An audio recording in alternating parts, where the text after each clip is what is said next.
naman sa CDC sa Bagong Pilipinas, ihahatid namin sa inyo ang mga programa at proyekto ng Clark Development Corporation para sa patuloy na pag-unlad ng Clark Freeport Zone. Nagsagawa ng pagsasanay at seminar ang CDC kaugnay ng emergency response at pagpapabuti ng seguridad. Samantala, naglatag ng iba't ibang aktibidad ang CDC kasunod ng paglulunsad ng Tourism Month sa Clark. Narito ang report ni Director Nicolette Henson. Patuloy na pinapalakas ng Clark Development Corporation o CDC ang kakayahan nito sa emergency response at public safety.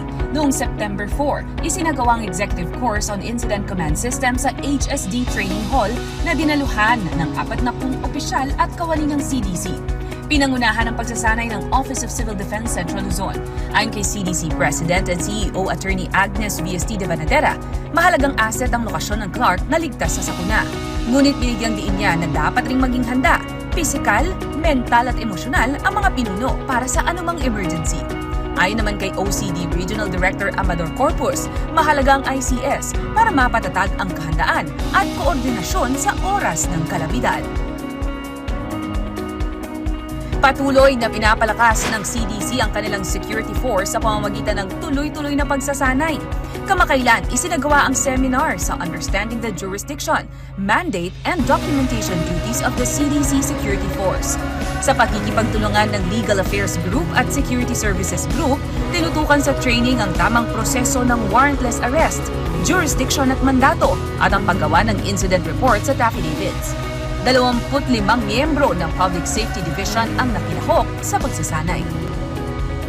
Samantala, tampok ang iba't ibang makukulay at kapanapanabik na aktibidad ngayong Setyembre sa Clark. Kasunod yan ang paglulunsad ng CDC ng Tourism Month 2025. Sa pangunguna ng Tourism Promotions Division, nakahanda ang isang buwan ng exciting activities na tampok ang kultura, sining at atraksyon ng Clark.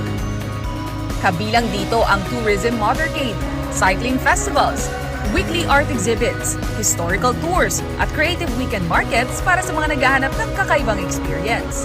Suportado ng mga tourism-related establishments ang naturang event, gaya ng Clark Marriott Hotel, Park Inn by Radisson Clark, Gemic Clark Unlimited Sports Club, Aqua Planet at Hard Rock Cafe kasama ng iba pa. Sa pagpapatibay ng kahandaan, seguridad at turismo, patuloy na isinusulong ng Clark Development Corporation ang isang ligtas, masigla at maunlad na Freeport para sa bagong Pilipinas.